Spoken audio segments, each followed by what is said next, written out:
अच्छा ये जी देसी कह रहा हूँ, मतलब लोकल शॉप है गोरों की। वो तो मार्ट था। ये कितने प्यारे प्यारे सेब लगे हुए हैं, चमकदार किस्म के। ये माल्टे हैं, ये नाशपाती है। इधर तकरीबन आपको हर फ्रूट ही मिल जाता है, और ये मतलब मार्ट से भी ज़्यादा सस्ते होते हैं। ये अनार है, नाशपाती इधर इस किस्म की होती है, सेब, केले। ये पता नहीं कौन सा फ्रूट है, मैंने खाया नहीं है। ये है जी पाकिस्तान का रेड ब्लड। और ये क्या है, तो ये खजूरें हैं, बहुत मज़े की होती हैं, बड़ी बड़ी खजूरें।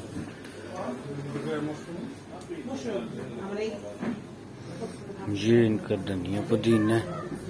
पालक थोड़ी सी महंगी होती है यहाँ पे, लेकिन सस्ती है, 1.5 की है, इतनी महंगी नहीं है। और ये सब्ज़ मिर्चें हैं। ये इनके आलू हैं, शलजम, टमाटो। ये एक छोटी सी शॉप है। ये गाजरें हैं, जिनको हम चाइना गाजरें कहते हैं पाकिस्तान में। अच्छा ये कुछ चीज़ें इन्होंने बाहर रखी हुई हैं, जिसमें ये देखें माल्टे। ये लाल सुरख सेब है, खूबसूरत। और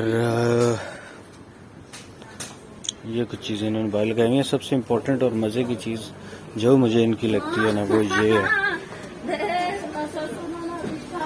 ये जो इनकी स्ट्रॉबेरी है ना, इसका टेस्ट किसी से भी नहीं मिलता। बहुत मज़े की स्ट्रॉबेरी होती है। जिनको स्ट्रॉबेरी पसंद है भाई, ब्रिटिश आके ब्रिटिश स्ट्रॉबेरी खाएं एक दफ़ा, तो आपको मज़ा आ जाएगा। ये सामने मार्केट है, तो इसके अंदर इन्होंने ये छोटी सी दुकान इधर खोली हुई है।